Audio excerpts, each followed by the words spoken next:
Hello students, it's your professor Dr. Mink and welcome to the second lecture, part two of two for chapter 8, and we will discuss procedures and functions that work with arrays and also multidimensional arrays. Let's start with the content from section 8.3, procedures and functions that work with arrays.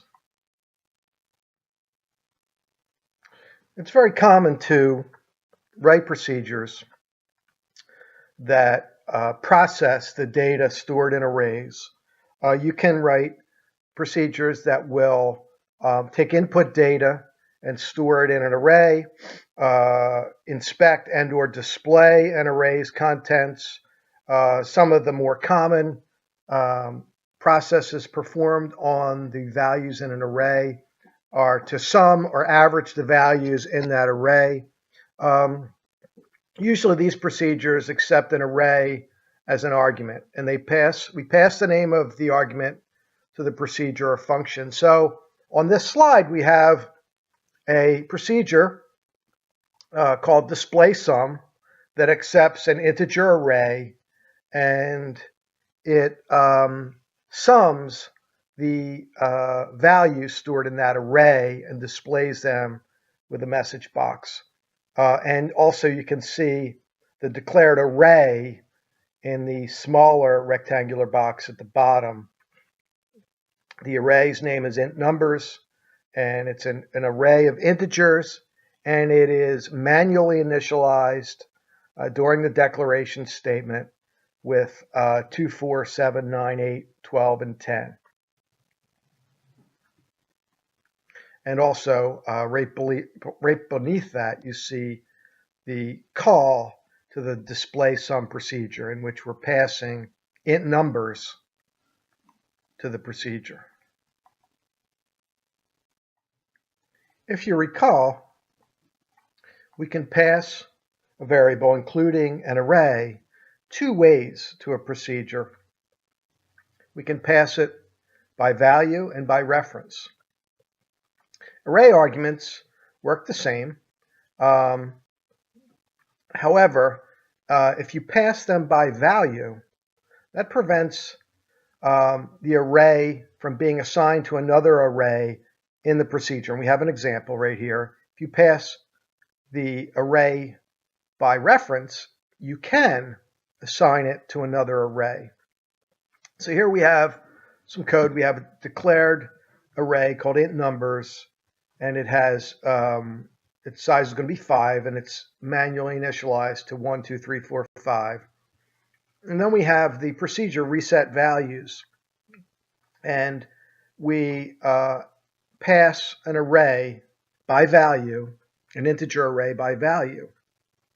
And in the body of this procedure, you can see we're declaring a new array called, ironically, new array. It's an integer array, and we're initializing it. It's the same size, and we're initializing it to all zeros, 5 zeros. And then we try to assign new array to int array, and the sub ends. So after that reset value procedure ends, if the original array int numbers was passed by value, it's unchanged, okay? That we cannot do that if we pass the array by value. If it is passed by reference, which means we're passing a pointer to the address of the first value in the array and its data type, int numbers will reference the new array values 0, 0, 0, 0, 0.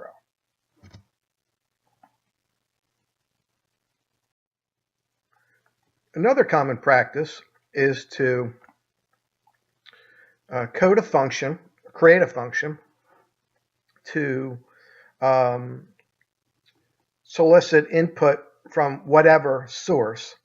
Most of the time it's a user, but could be a file, and get that input and store it into an array of, in this example, it's an array, it's a string array. It's an array of strings which will hold a series of names. So here's the function definition. We're declaring the function getNames as a string array. In it, we have our constant int max subscript as an integer, and we're assigning its initial value as 2. We're declaring our array string names with the max subscript as an array of strings, and then we're declaring a counter called int count. We go into a for loop for int count 0 to 3, string names, int count. So the index for string names will be the counter, and for each time we increment the counter, i.e. the index for the variable, the string variable, we solicit input from the user via an input box, and we ask them to enter a name, and we use the toString method to convert it to a string and store it into the indexed location of the string array. And obviously, we would need to have declared string customers as a string, and string customers will get the names returned from the function.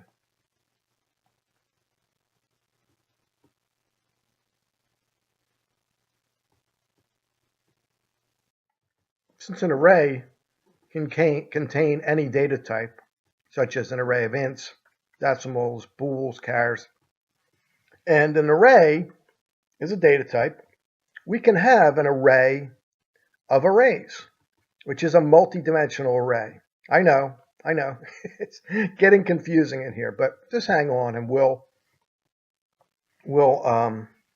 clarify this. Let's move into the material for section 8.4. So we've already discussed or described a one-dimensional array, and that's an array that only has a single subscript, and that's useful for storing a single set of data, like a series of 100 test scores would be stored in an array called test scores. A two-dimensional array is an array of arrays, okay, and it's used to hold multiple sets of values. So think of Excel. If you've ever used Excel with the rows and columns, you have the first subscript would be the rows, and the second subscript would be the column. And each row would have a subscript for its row, and then a subscript for the column to locate the particular piece of data.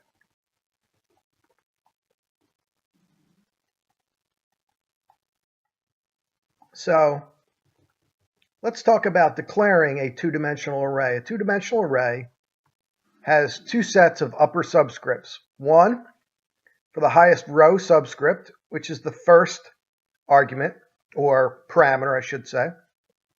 And the second is the highest column subscript. Most or both must be a positive integer, and you need to specify a data type like the other arrays and other variables we've declared. So the syntax is listed in the upper rectangular box. Dim, give it an array name, which is programmer definable, and then we have to give it an upper row positive integer, and then comma upper column positive integer, and then and then the data type, int, decimal, char, bool, whatever. So at the bottom, in the lower rectangular box, we have a sample declaration that declares a two-dimensional 3x4, 3 rows, 4 column array called double scores that will hold doubles. On this slide, we'll see a graphical representation of the index locations of that the array we just declared, the 3x4 array.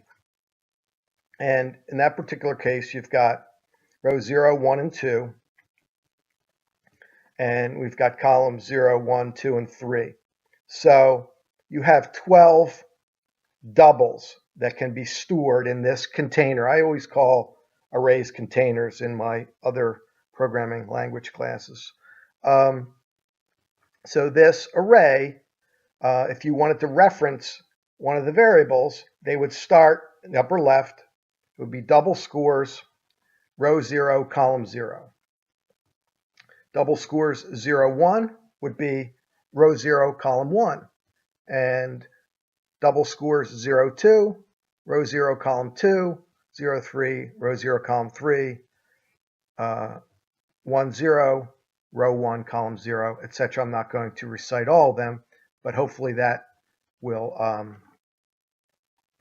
help you to understand. This visual is usually very useful in visualizing the values stored in an array. And in this particular case, we're using constants,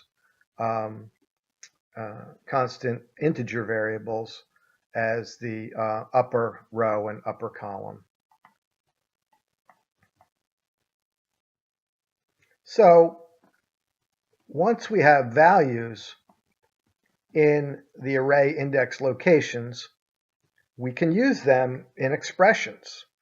And this is the syntax for referencing elements stored in that particular array. You'd give it the array name and then the row and column subscript or index location. Now, one of the things you have to remember is, even though we have two index values, that's only one location. So here we have a couple examples. The first example is how to store a single number in a single element or indexed variable location. So in this particular case, we're going to store the value 95. We're going to assign the value 95 to the location 2, 1, row 2, column 1. The second example we have in the middle rectangular box is prompting the user once for each element in an array. Now this requires a nested loop. Now follow this carefully. So we have a value for int max row and int max column that we're going to use as the upper bounds of these for loops. And we're going to start at 0. So first we're going to fill up row 0. So we're going to start at row 0. Then we're going to drop down, and for row 0, we're going to fill. Remember, the inner loop will run to fruition for each row. So for row 0, we will start at for column 0. For row 0, we will start at column 0, go to column 1, row 0, column 1, row 0, column 2, row 0, column 3, row 0 up to whatever is stored in int max column. And for each one of those locations, we will fill using an input box. We will prompt the user to enter an input box. We will convert it to a double, and we will then store it in row 0, column 0, row 0, column 1, row 0, column 2, up to row 0, int max. The inner loop will end when it reaches column max. And then we go back up to the outer loop, and we go to row 1. And the inner loop continues to run from column 0 to column 1 to column 2 to column 3 to int max column. So this will, in essence, fill this will fill every index variable location from row 0, column 0 to row max, column max. And we also use for loops to display the elements in the array. Obviously, for a two-dimensional array, we're going to need two for loops, okay? And it's kind of the opposite. We're going to start at row 0, and then we're going to start at row 0, column 0 for the inner loop, and we'll display list output dot items add. We'll add items to a list box, and we're going to take double scores int row, int column, send it to the toString method, and add it to the list box. So we'll once again start at row 0, column 0, row 0, column 1, row 0, column 2, etc., etc., etc., until we get to the last column, the highest or int max column. The inner loop will end, and then we'll start with row 1, column 0, row 1, column 2, row 1, column 3, row 1, column 4, etc., etc., etc., and output those items.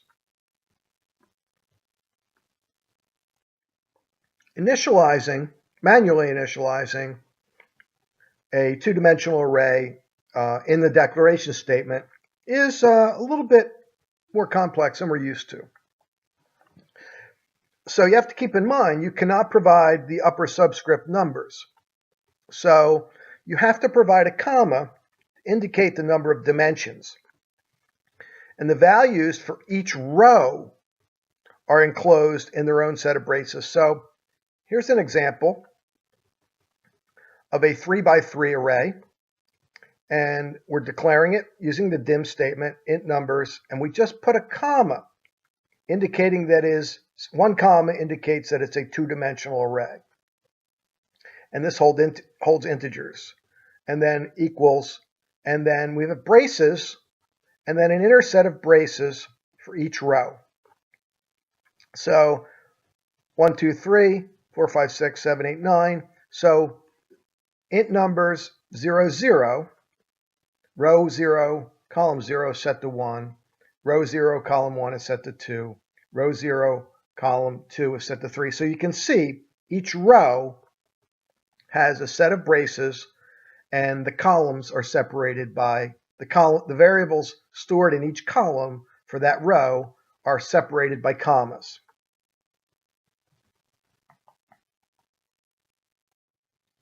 Here we have code for summing the columns of a two-dimensional array, very similar to what you can do in Excel. The outer loop controls the column subscript, and the inner loop controls the row subscript. And here's the code. I'm not going to read it to you because I am going to post a video of tutorial 8-6 running, which uses a two-dimensional array for the seating chart application. And that'll be in the timeline. But take a look at this code, and then we'll revisit this in tutorial 8-6 in a separate video. When you get beyond two-dimensional arrays, you're now talking about a three-dimensional conceptualization, if you will. You can create arrays up to 32 dimensions. I'd be lying if I told you I'd ever done that, or I knew anyone that ever did that, but I'm sure in some NASA laboratory or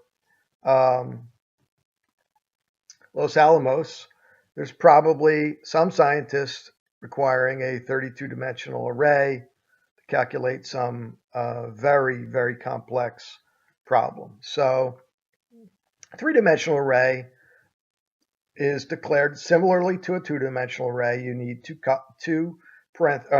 commas that would indicate 3 dimensions, and the third dimension would look like pages of the first 2.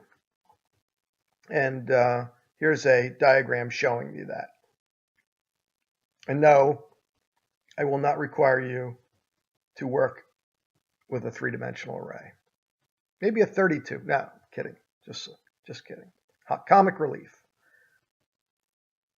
Last slide on multi-dimensional arrays, I promise. So,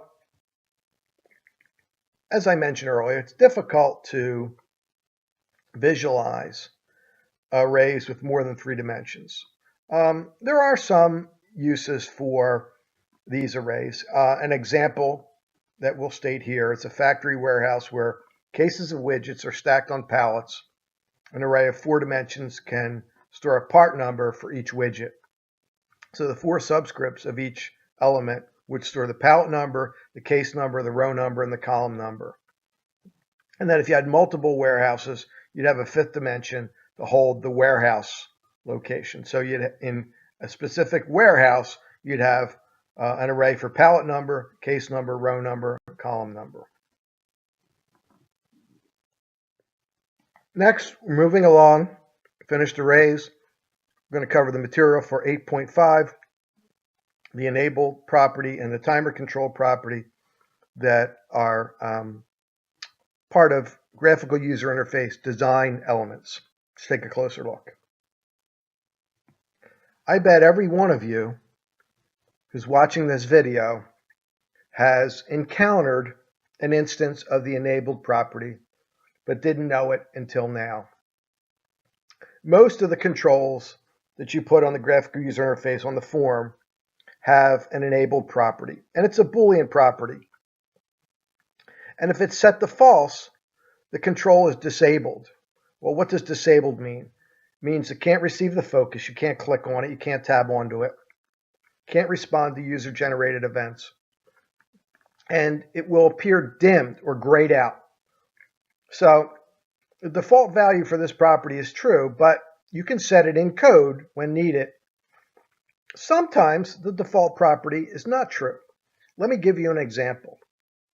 How many of you have ever highlighted text in a Word document or an Excel, any Microsoft Office document, and then wanted to assign a hyperlink to that particular text so that you could click on it and you could assign a URL and it would open in a browser, etc. Okay? Or if you're posting in a forum, you might have seen me do this a couple times. When I post links in the forum, I'll type the word link, and if I don't have any text selected, the icon to embed a hyperlink is dimmed, which means its enabled property is false. So in order for that to be true, I have to have selected text. So that is a condition for that property to be enabled. The timer control allows an application to automatically execute code at regular intervals, and timer controls are everywhere. Whether you realize it or not, many times just no activity in a program will cause it to time out, log out, etc. If you're logged into any of your financial institution's online banking portal, there's a timer, and each session, depending upon how it's set, each session may time out automatically, even if you're still interacting with things. Typically, it doesn't time out, but if you're dormant and there's no activity, no events being handled, the timer will go on and it will time out and it will log you out. And this is a good thing.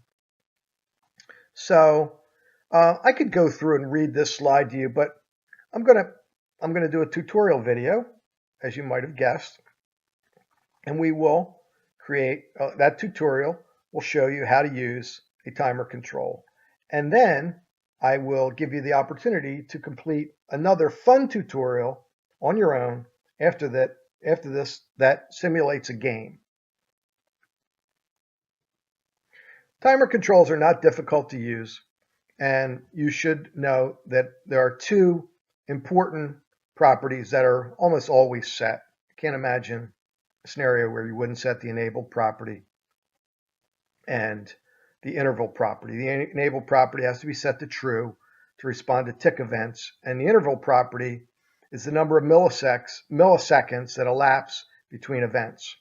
And once again, I'm going to post a video of tutorial 8-7, and then I'm going to give you the opportunity to complete 8-8, where you use the timer control to create a game. It's called the Catch Me game. It's actually kind of fun. I don't know. I think it's fun, but I'm a nerd.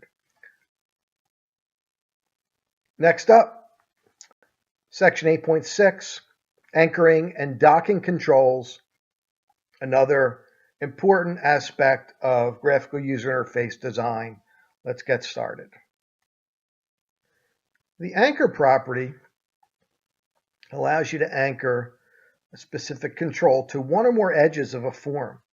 And by default, controls are anchored to the top and left edges of the form. But by clicking on the anchor property, you can justify left justify, upper and lower justify the control using that property. It's pretty important, and you should play around with this. Maybe even during your capstone project, you'd find an application for or an opportunity to use the anchor property. The dock property is a little bit different than the anchor property, and it docks or parks a control against a form's edge, and buttons are automatically sized to fill up an edge which they are docked. And we've all seen dragging and docking specific toolbars. That's how it works. So, and a little control panel pops up when you click on the dock or the drop down for the dock property. And you can dock the control to the form's top edge, dock the control to the form's right edge. You can you can dock it so it fills the form, or you can undock the control and it's free floating. Guess what, my friends? That's the end. This is the last lecture of the course. I hope you enjoyed it. I thoroughly enjoyed interacting with you. I know you have lots of things to do, your capstone project, the tutorials, but obviously if you have any questions, don't hesitate to ask me. Although I'm finished presenting materials to you, I will be here until the very last minute of the last day of this course to support you in any way I can. Thanks again. Hope you enjoyed the course. Stay in touch. If you ever need anything at the college, don't hesitate to contact me. Take care.